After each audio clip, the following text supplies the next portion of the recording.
When the early pioneers in western North Dakota wanted inspiration, they needed only to look to the hills, for it was there they could see a reflection of themselves in the rugged peaks and hardened edges of the Badlands. They are history's heroes, brave men and women who worked most of their waking hours for prosperity for themselves and for their children. These spirited settlers in search of a better way of life knew from those who had studied the land that western North Dakota had an abundant supply of natural resources.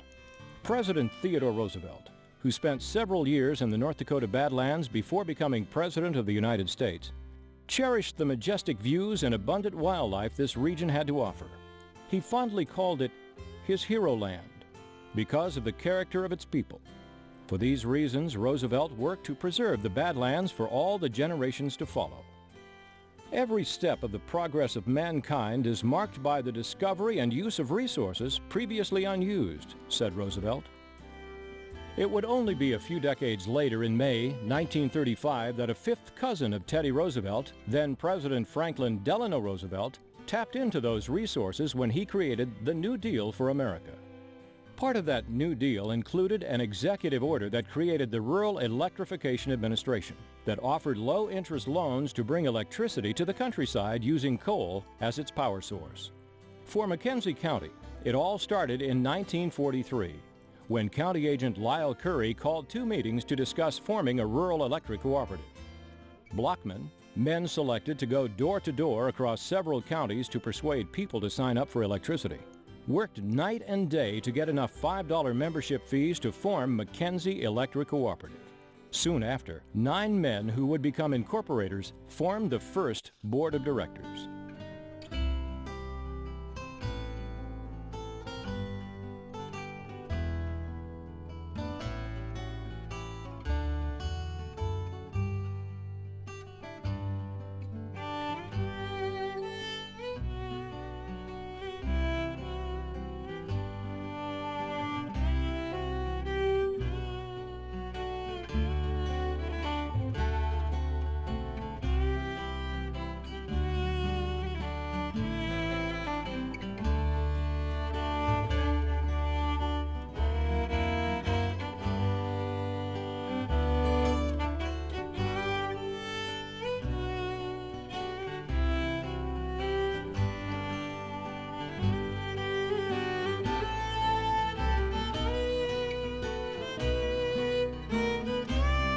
On December 21, 1947 at 5:45 p.m., the board of directors and the co-op manager went to a temporary substation north of Alexander, North Dakota, and threw the switch to the Don Childs Farm, the first customer of McKenzie Electric Cooperative.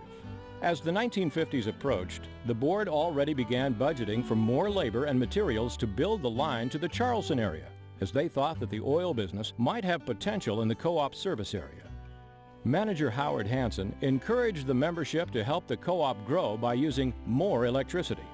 In August 1953, the co-op directors decided the co-op had moved out of the organization stage after connecting more than 1,540 hookups, with only 251 on the waiting list. With this new growth, the board decided to build a new facility for the co-op, complete with an office and shop along Highway 23.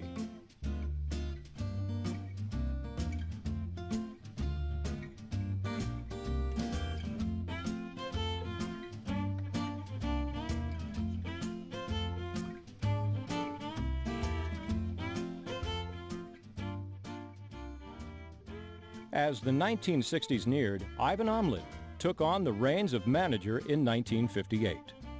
The board saw that recreation was becoming more important, and the co-op began providing electric service to the Marine Club in Mandaree and Mossett Bay along the newly formed Lake Sakakawea. To keep up with the demand for more power, co-op directors from around the region began planning for a cooperative that would supply wholesale power to the region. In 1961, 67 rural electric cooperatives incorporated Basin Electric Cooperative as a regional generation and transmission cooperative. Today, Basin supplies power to more than 121 members in 9 states. In 1964, the co-op built an office in Killdeer, and the board gave the okay to purchase land for another substation to provide more power to the northeastern part of McKenzie Electric's service area. As the co-op grew, it began working more closely with neighboring cooperatives to provide service. In 1968, the co-op worked with then Montreal Electric to build a two-way feed under the bed of the Missouri River. The Watford City Airport and Forebears Recreation Area also came online that year.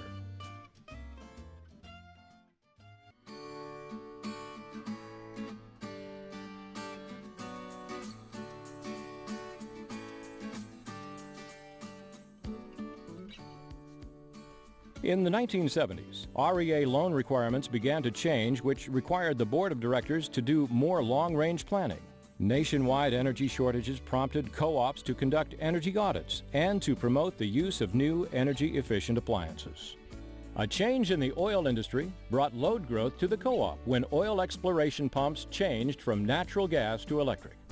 During these oil boom years, in 1977, Wayne Retzloff became the manager of the co-op.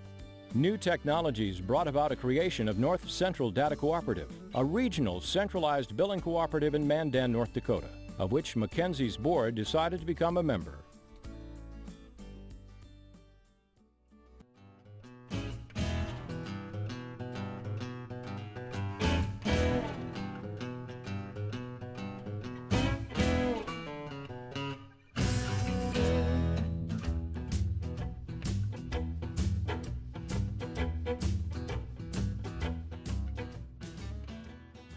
As the co-op entered the 1980s, its load growth increased substantially when W.H. Hunt gas plant and the Cook hydrocarbon plant came online. These two plants more than tripled the co-op's kilowatt-hour sales. By 1985, growth and expansion in the oil industry leveled off. McKenzie's board signed a wholesale power contract with Upper Missouri until 2020. The co-op installed its first computer in 1982 and remodeled its headquarters building.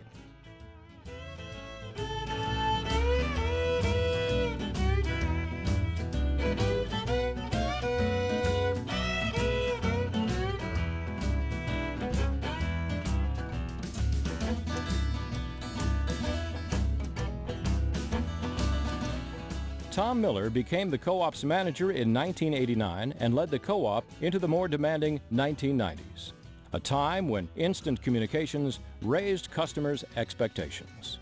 McKenzie became an internet service provider and helped bring internet services to the local school, library, and county. McKenzie's directors saw that customers not only wanted, but also soon needed access to instant communication that the World Wide Web provided. They joined forces with Consolidated Telephone Cooperative in Dickinson, North Dakota, to form McKenzie Consolidated Telecom, LLC.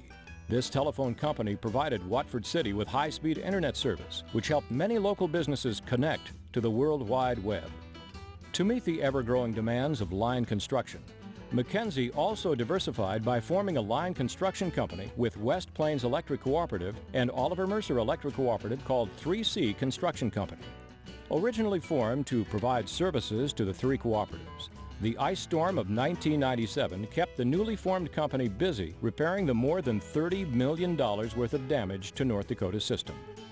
Today, this company provides construction services year-round in North Dakota, South Dakota, Montana, and Wyoming. The co-op also enhanced the lives of its members by selling and installing direct satellite TV systems. To give members more convenience and time, the co-op also implemented turtle metering technology, which meant members no longer need to read their meters. The turtles did it for them.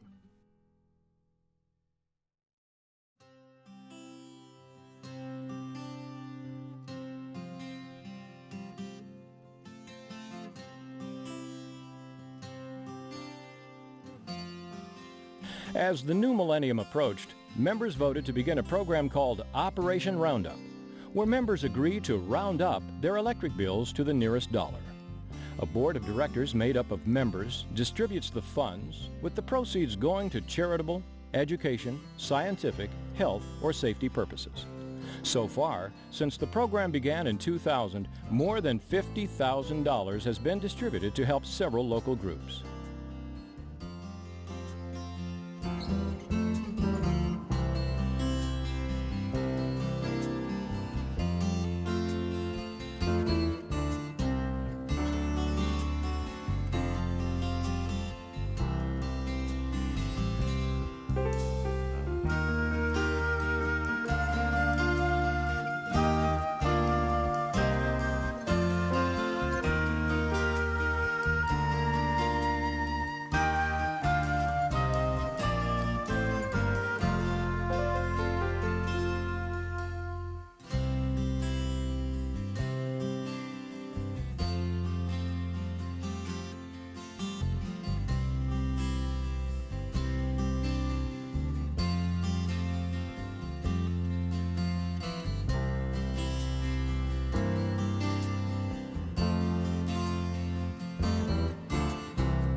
Today, in 2005, McKenzie celebrates 60 years of progress, growing from a co-op selling 5 million kilowatt hours in 1955 to more than 273 million kilowatt hours today. And so, we pay tribute to the co-op members, directors, and employees who work not only to maintain the cooperative, but also to think of new and innovative ways to provide reliable, affordable electric service for the future.